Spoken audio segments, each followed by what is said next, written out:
Here are 5 cursed historical objects that killed everyone who owned them. You're a silver dealer in Rome in 1988, and you've just acquired something beautiful. An ancient vase, 15th century Venetian glass, absolutely stunning. Deep black with silver engravings, about 2 feet tall, museum quality. You found it in a second-hand shop. Can you believe it?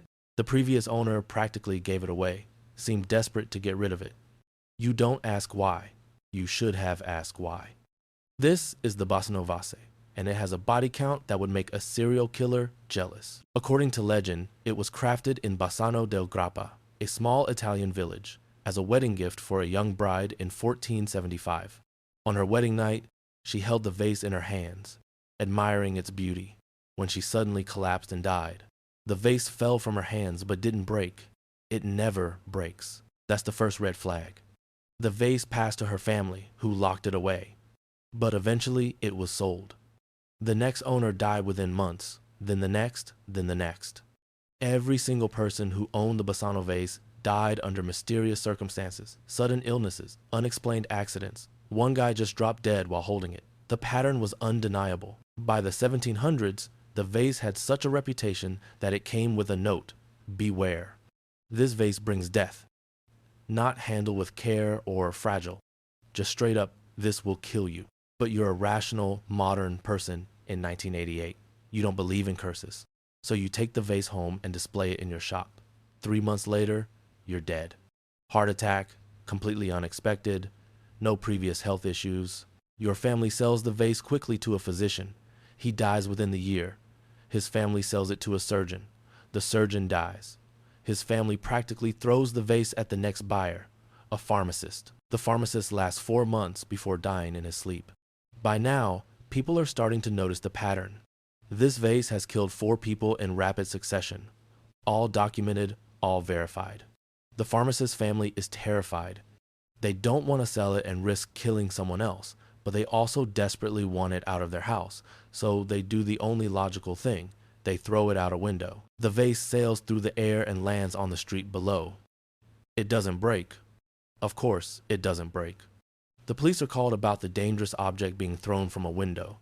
They pick up the vase and take it to their station. Then someone has a brilliant idea. Donate it to a museum. Let the professionals deal with it. The museum looks at the vase's history and says absolutely not. No museum in Italy will touch it. The police are stuck with a cursed vase in their evidence room. Finally, they bury it. In 2004, Italian police took the Basano Vase to an undisclosed location and buried it in a lead-lined box in a secret grave. They won't say where. It's the only object in modern history that law enforcement officially buried because it was too dangerous to exist in society.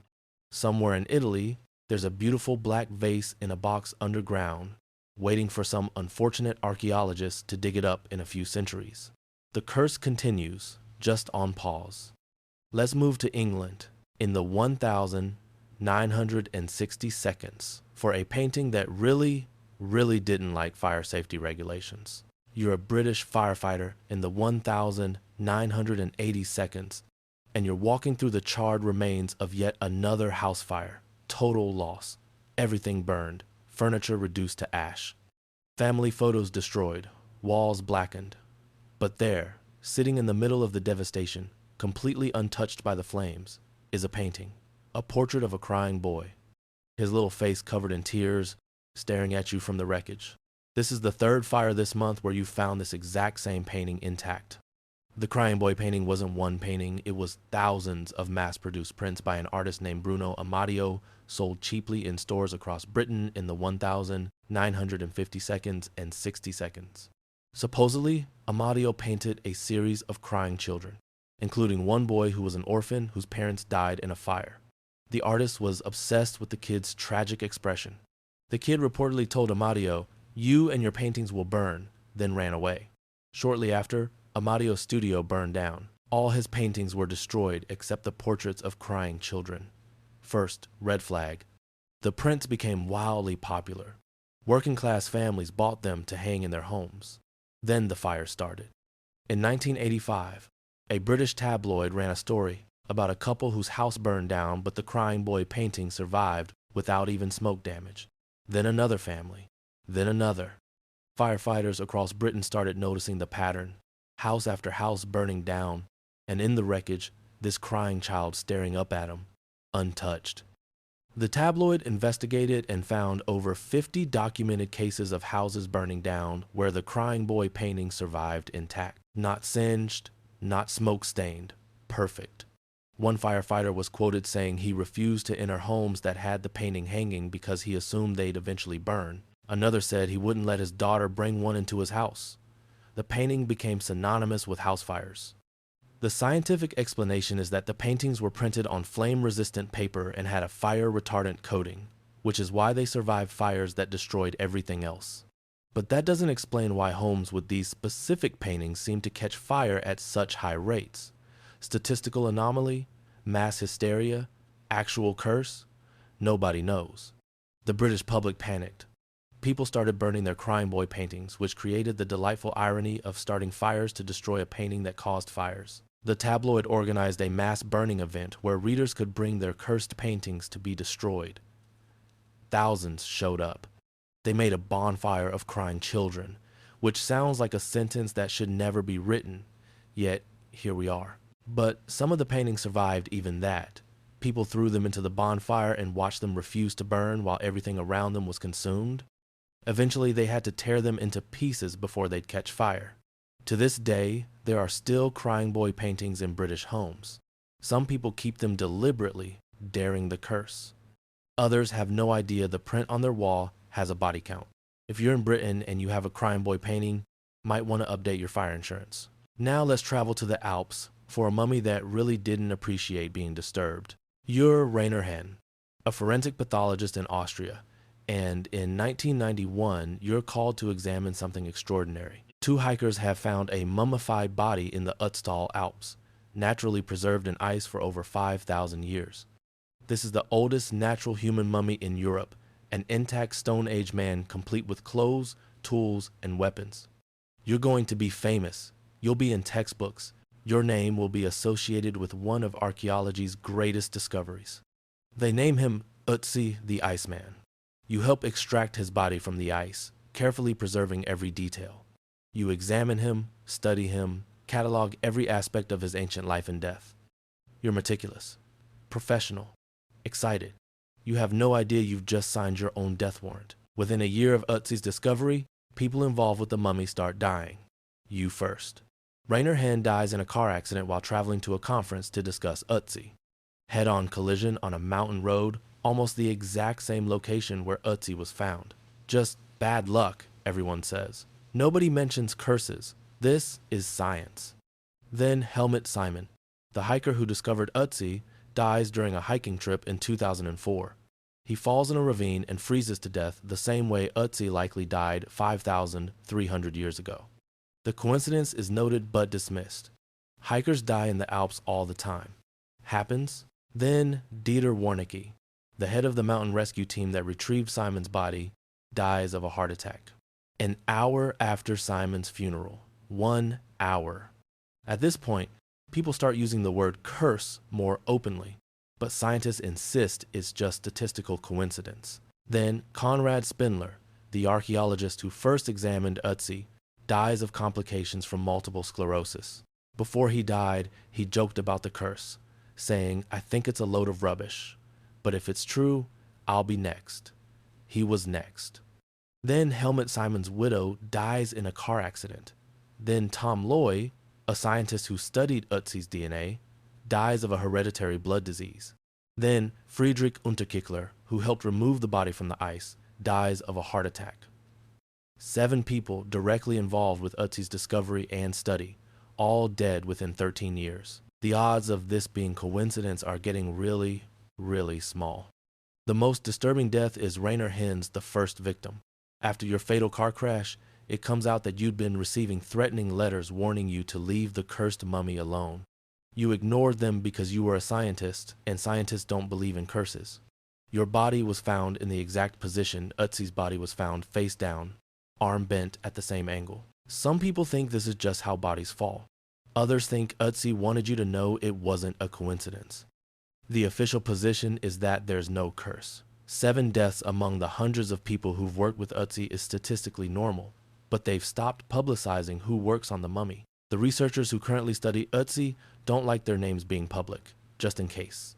Ötzi sits in a climate-controlled museum in Italy, and every scientist who works with him probably double-checks their life insurance first. Let's hop over to Key West, Florida, for a doll that absolutely, definitely has a demon inside.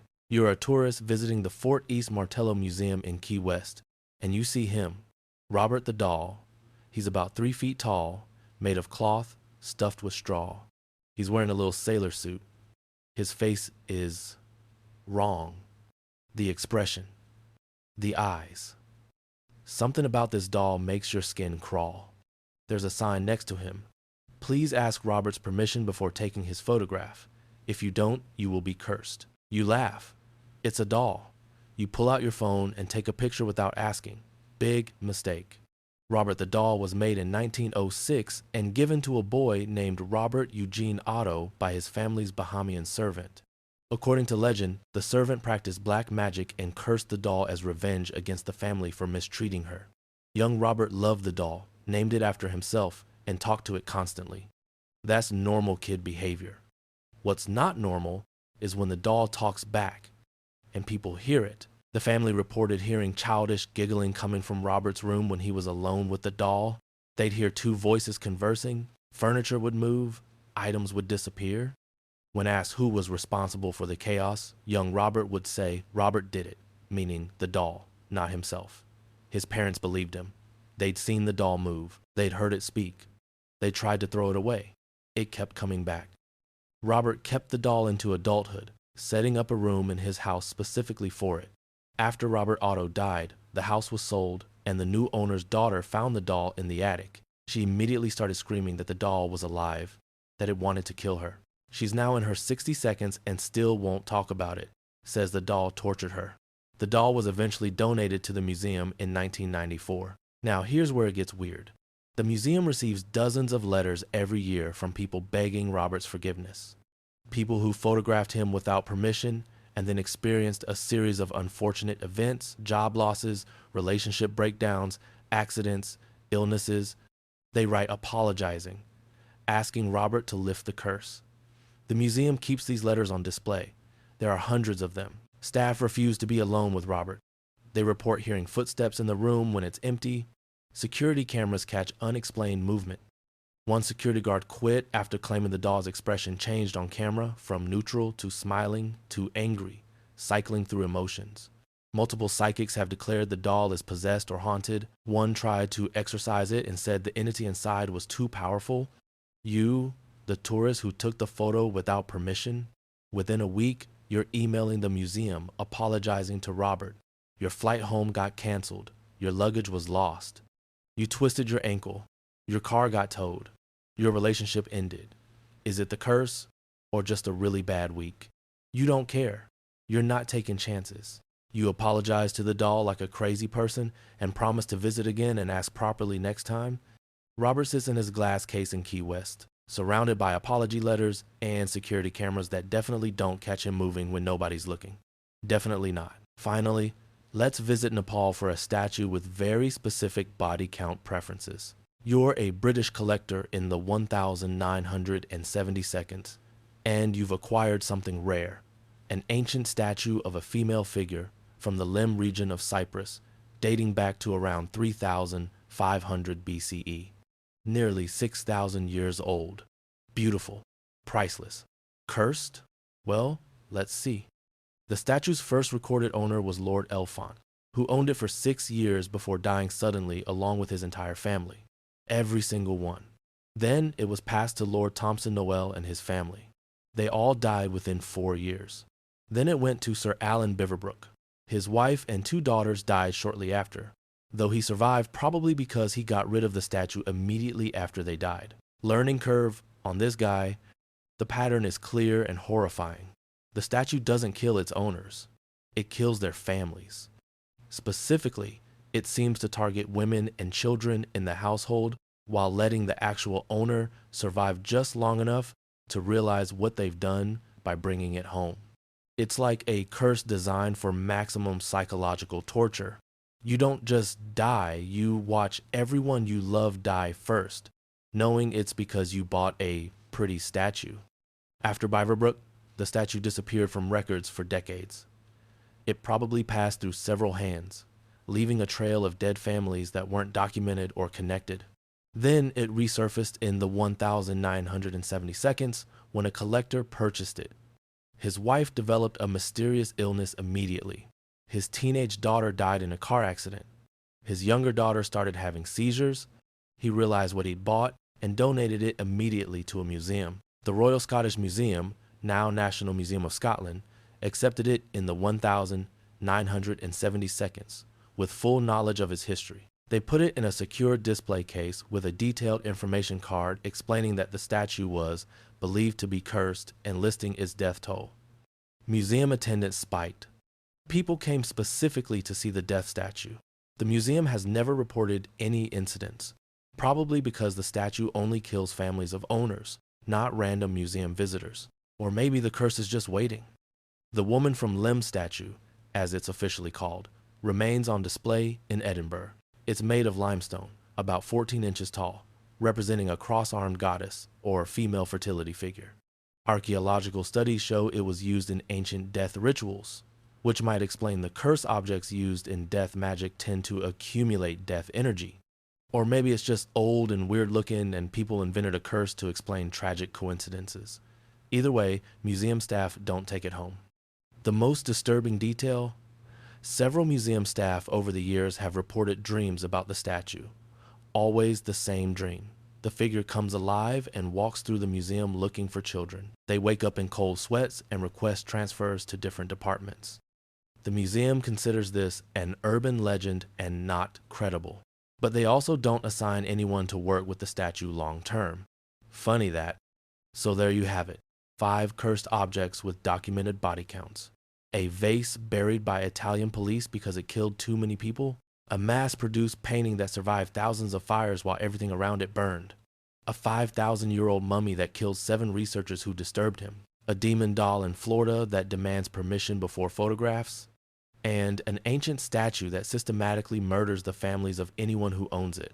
The common thread is that all these objects were associated with death before they became cursed. The vase was a wedding gift where the bride immediately died. The painting depicted a child orphaned by fire. Ötzi died violently in the Alps.